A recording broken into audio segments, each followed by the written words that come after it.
In the year 2564, the Galactic Empire stretched across thousands of star systems. Its fleets were the most powerful in known space. Its armies had never lost a war. To the Empire, there was no enemy worth fearing. When their explorers first found Earth, it was dismissed as unimportant. A small blue planet with one moon and no real influence. The humans, as they were called, had a few fast ships and some defensive weapons, but nothing compared to the Empire's might. Or so the Empire believed. One cold night in deep space, an Empire listening post near the edge of human territory picked up a strange signal. It was not a distress call. It was not a greeting. It was only 5 words, repeated over and over. Do not come closer. The message was calm, almost quiet. But the tone was not begging, it was a warning. Captain Vera of the Empire's 7th Scout Fleet received the signal while her ships were on a routine survey mission. She was a veteran officer, known for her arrogance. She laughed when her communication officer played the message. A warning from humans, she scoffed.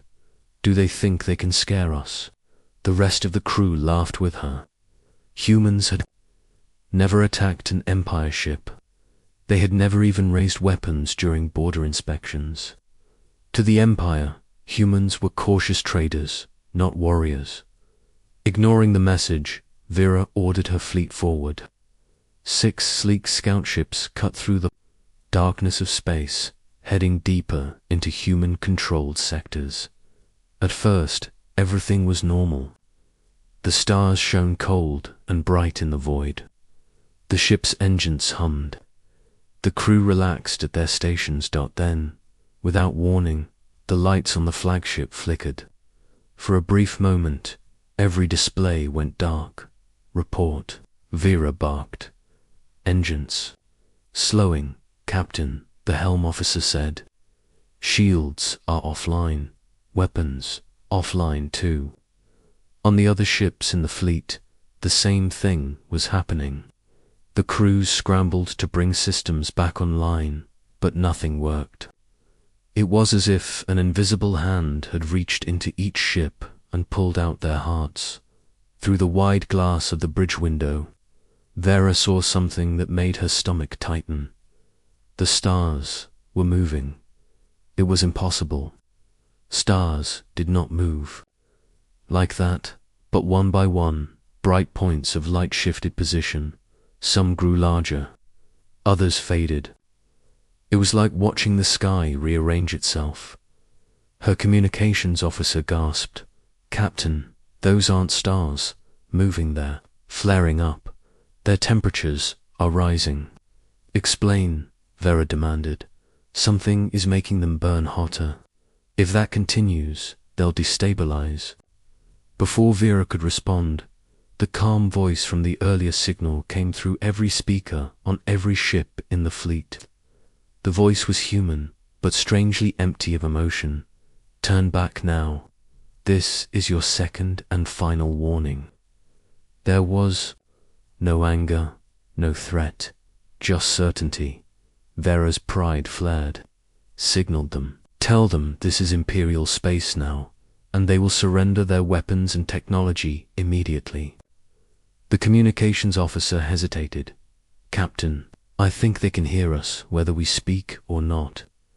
As if to prove his words, the voice spoke again. You have crossed into forbidden space.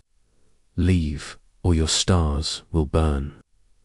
The crew looked at one another in disbelief. Burn the stars. What kind of threat was that? No one could destroy a star. Not even the Empire had that kind of power. Vera was about to order her ships forward again when a blinding flash lit the entire sector. Everyone on the bridge shielded their eyes.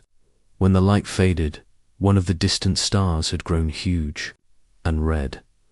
Its glow was so intense it painted every ship in blood-colored light. Captain, whispered the science officer, that star, It's collapsing. Something is forcing it into a death spiral. Vera stared at the dying sun, her mind racing.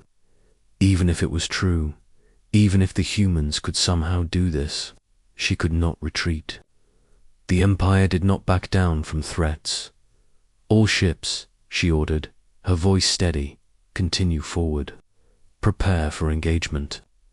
The fleet moved again, engines straining as they crossed deeper into the sector. The strange red light followed, them chasing their ships like a ghost. Minutes later, another star began to flare, then another. It was not random. The dying suns formed a path ahead of the fleet, like burning markers warning them to stop. The crew grew restless. Even the most loyal officers began to whisper. The silence of space was broken only by the steady hum of life support and the quiet, measured breaths of people trying not to panic. Suddenly, every star around them shifted again. But this time, it was worse. Some of the stars seemed to vanish. Entirely, their light snuffed out, as if someone had covered them with a dark shroud. "Captain, I can't detect those stars anymore," the science officer said in a trembling voice. "It's like they were erased." Vera felt the first flicker of fear. Erasing stars was beyond impossible. Yet here they were, watching the sky go dark. The human voice returned, softer now, almost like a whisper inside their minds. "The stars are ours to light, and ours to end. Leave while you can." No one spoke. No one moved. The crew stared at their captain, waiting for an order. Any order. But before Vera could speak, something new appeared in the blackness ahead. A shape, vast and shadowed, blocking out the stars behind it. It was silent. No lights, no engine glow. Just an enormous, dark silhouette. And then, as the fleet drifted closer, the silhouette began to move. The dark shape ahead drifted slowly, its edges sharp against the background of dying stars. It was bigger than anything the Empire had ever built, perhaps bigger than any station or ship in the galaxy. Yet it moved without sound, without heat, without any signal that machines were at work. On the bridge of her flagship, Captain Vera felt a deep weight in her chest. Her training told her this was a threat, but her pride whispered it was just human intimidation. She clung to that thought as if it could shield her from the fear spreading through her crew. "Scan it," she ordered. The science officer swallowed before speaking. "Captain, it's not metal, at least, not entirely. There's an artificial structure, yes, but it's surrounded by a field of energy. And there are no life signs. No life signs. Are you telling me it's unmanned?" "I'm telling you, Captain, it's not alive, but it's not dead either." Before Vera could demand an explanation, the human voice returned. But this time, it came from everywhere. The comms, the ship's walls, the minds of the crew. "You were warned. Now you will see." The stars shifted again, but instead of fading, they flared all at once, like 1,000 candles catching fire. The light was blinding, and the crew shielded their eyes. Through the glare, massive beams of energy shot between stars, connecting them in vast, glowing lines. The science officer's voice cracked. "Captain, those are Star Lancer rays. They're building a web between suns. It's a weapon that big." "Impossible," Vera said, but her words felt hollow. The voice continued calm as ever. "We gave you the chance to turn away. You chose war." Then the first sun died. It happened without sound, without warning. The star simply collapsed into itself, its brilliant light replaced by a dark hole in the sky. Where once there had been warmth and life, there was now only cold nothingness. 3 planets had orbited that star. Each one, the science officer confirmed, had held colonies. Millions of lives, gone in seconds. Vera's stomach tightened. This was not intimidation. This was not a bluff. Message from Fleet Command. Captain, the comms officer said. We are to hold position and wait for reinforcements. The High Council wants this. Technology for the Empire. Vera gritted her teeth. Reinforcements. Against this, but orders were orders. The fleet stopped its advance, waiting in the shadow of the massive human construct. Minutes turned to hours. The humans made no move to attack, yet the stars around the fleet kept shifting. Some grew brighter, others dimmed to near darkness.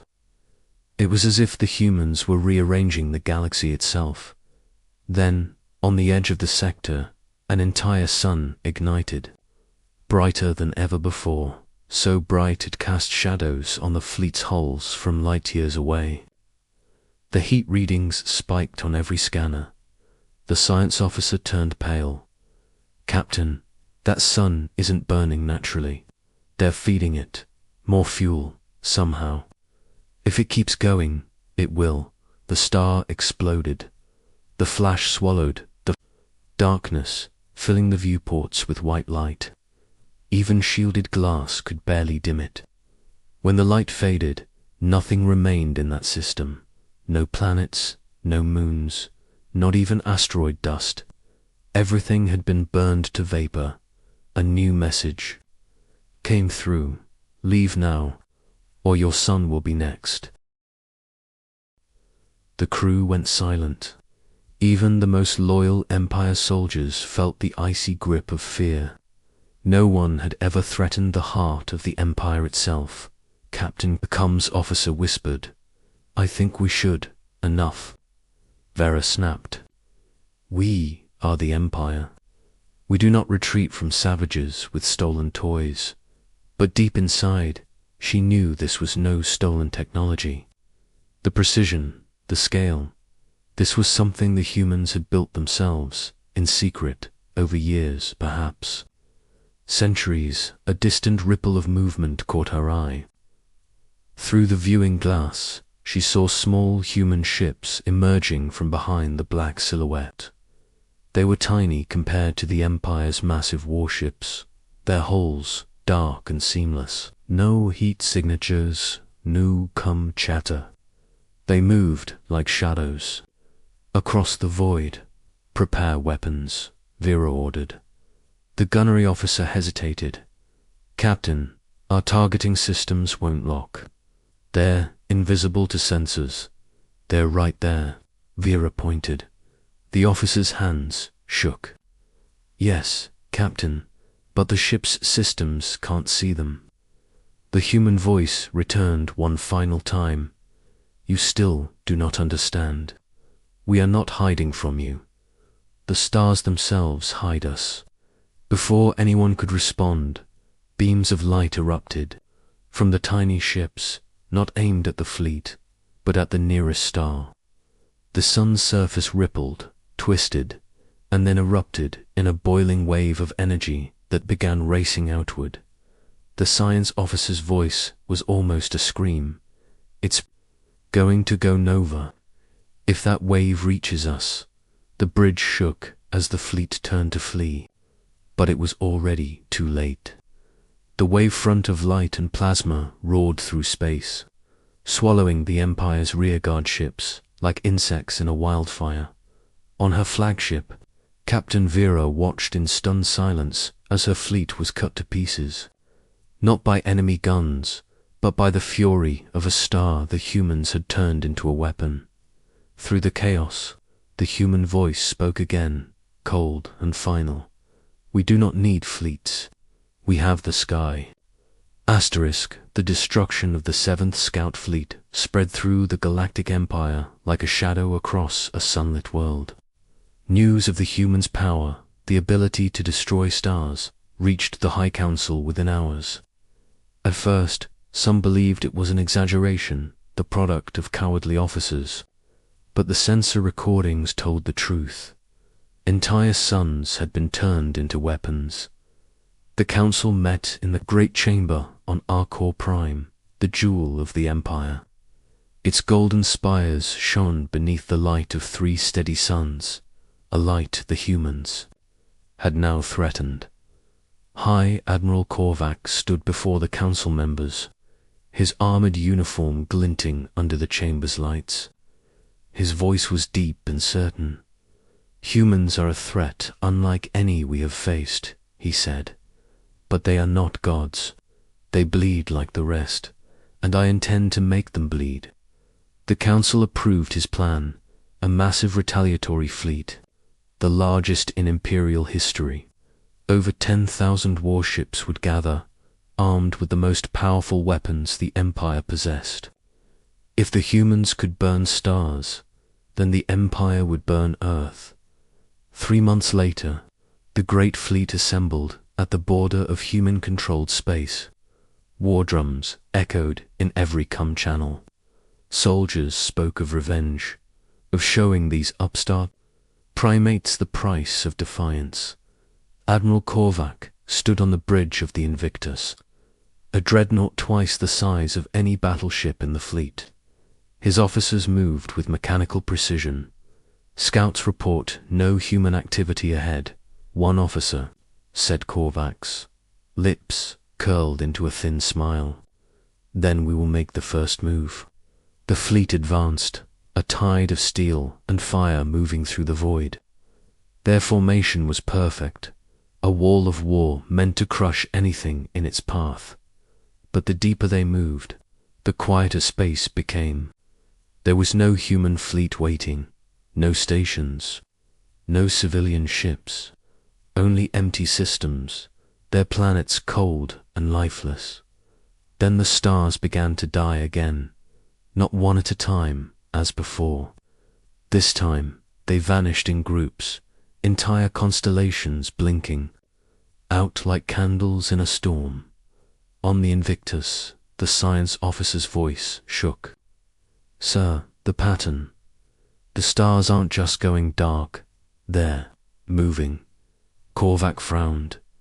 "Stars do not move." "They do now," the officer whispered.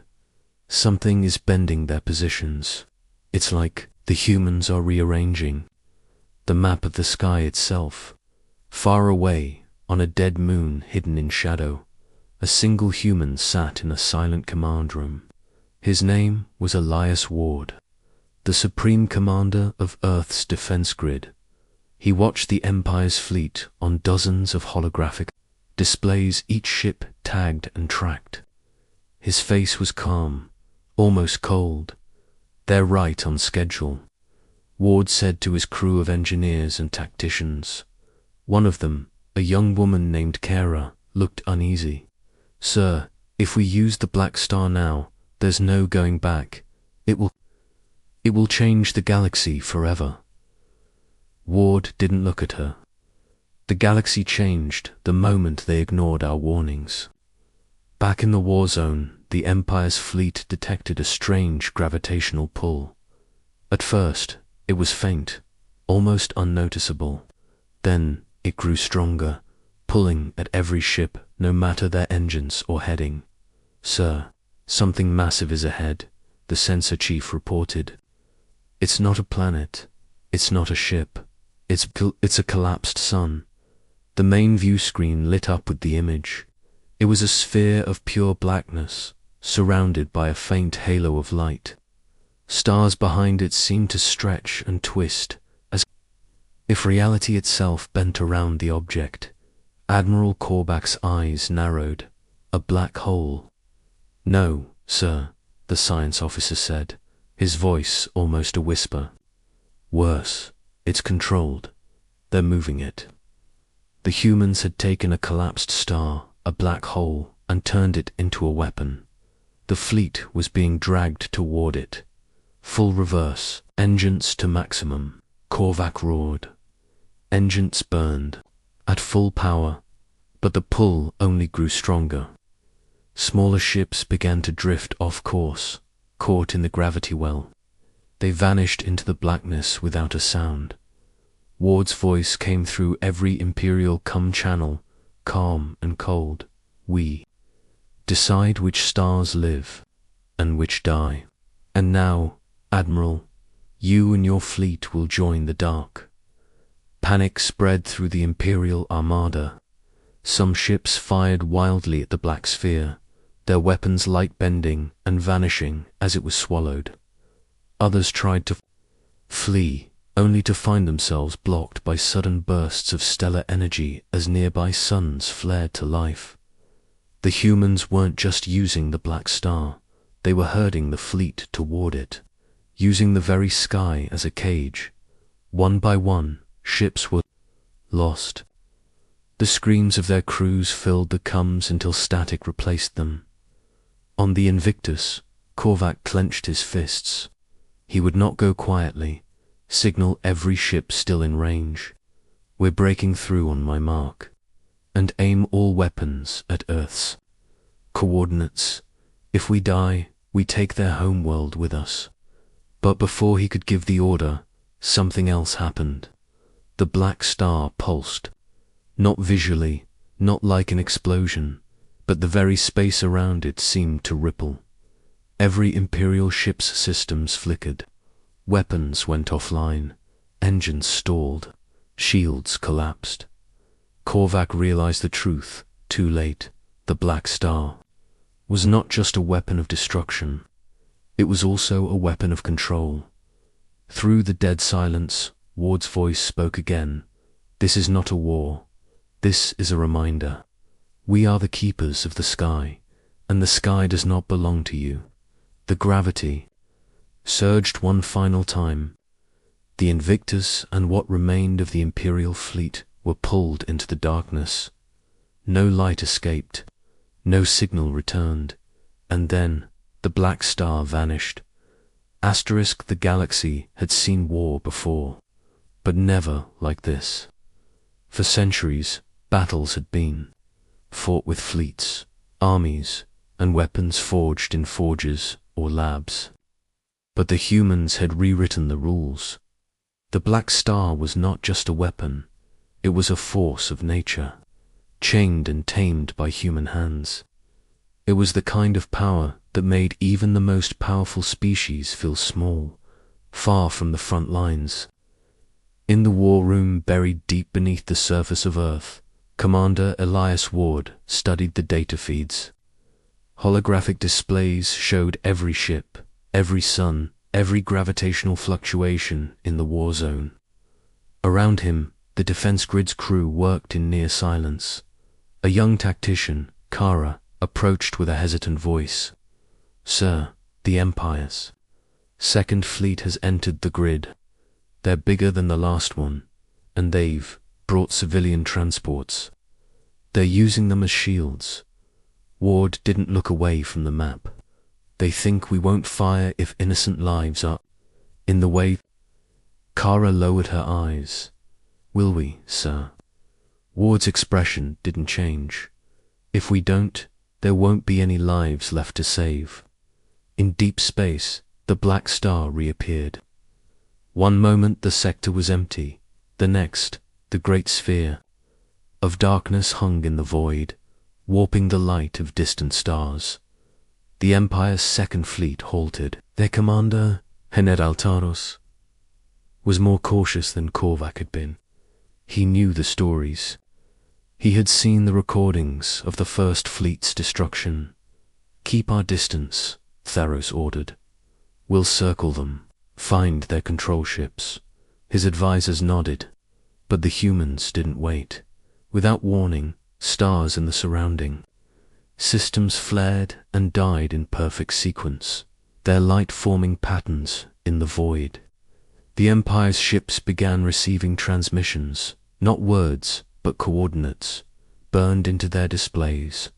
Tharos frowned. What is this? A challenge? The science officer looked pale.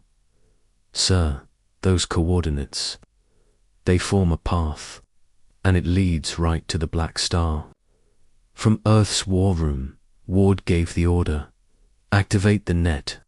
Across human-controlled space, dozens of smaller gravity wells came online. Invisible fields of force began pulling at the Empire's fleet, pushing and twisting their course. The ships struggled against it, but it was like trying to fight the tide.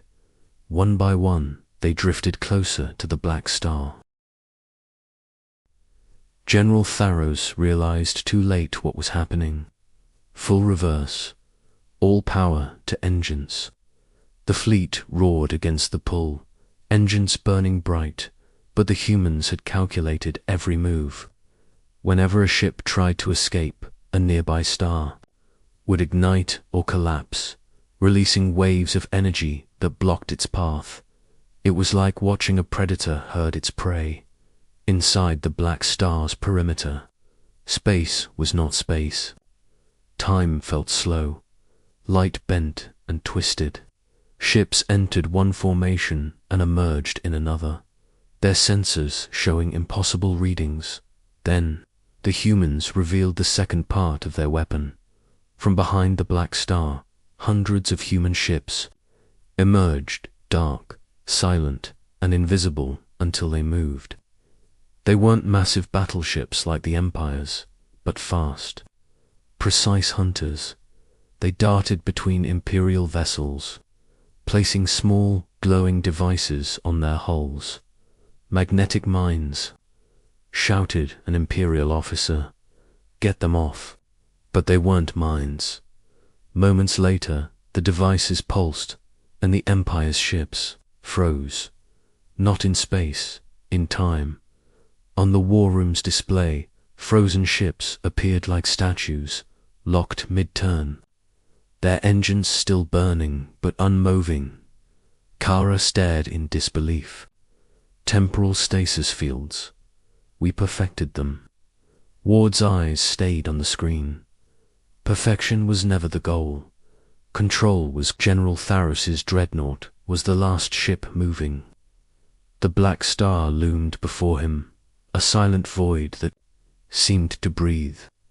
His voice shook as he opened a direct channel.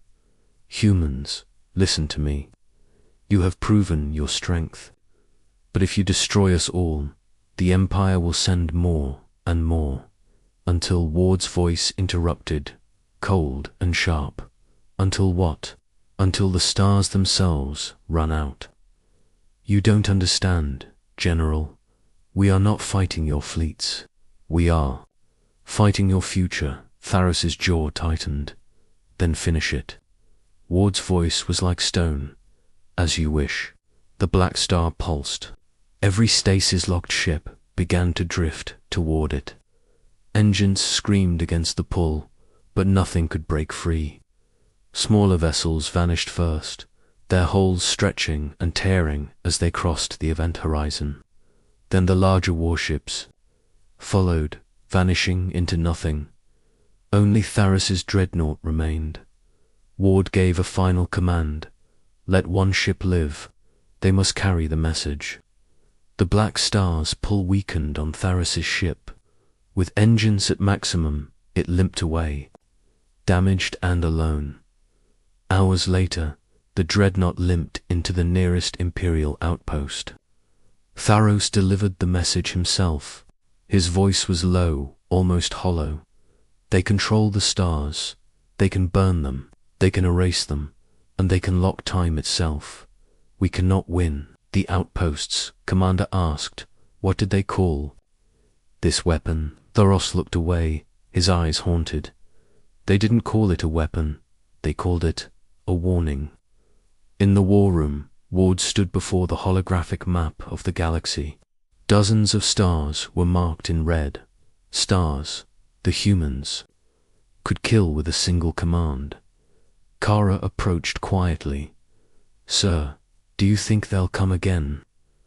Ward didn't look at her. His eyes stayed on the map. They'll come, he said. They always do. But next time, they won't find us waiting. They'll find the dark. Asterisk, the Galactic Empire was no longer the same. In every palace, on every warship, and across every colony. Whispers of fear spread like a shadow.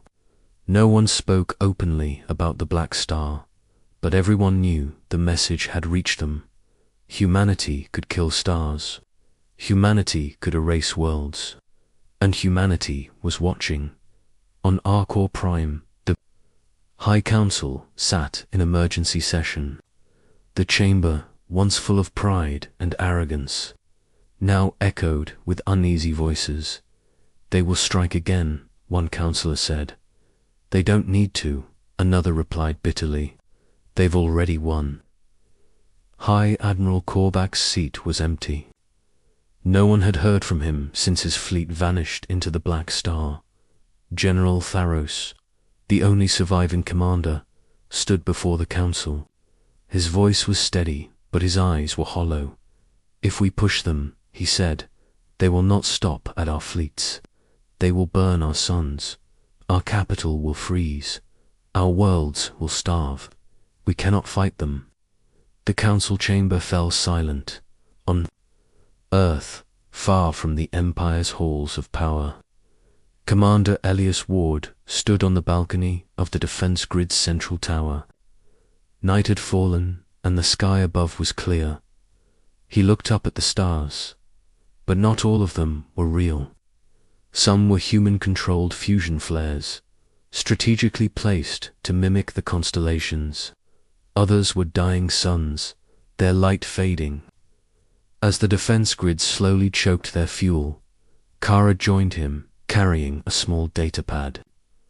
Sir, the Empire's transmissions have stopped. It looks like they've ordered a retreat from all border systems. Ward didn't react.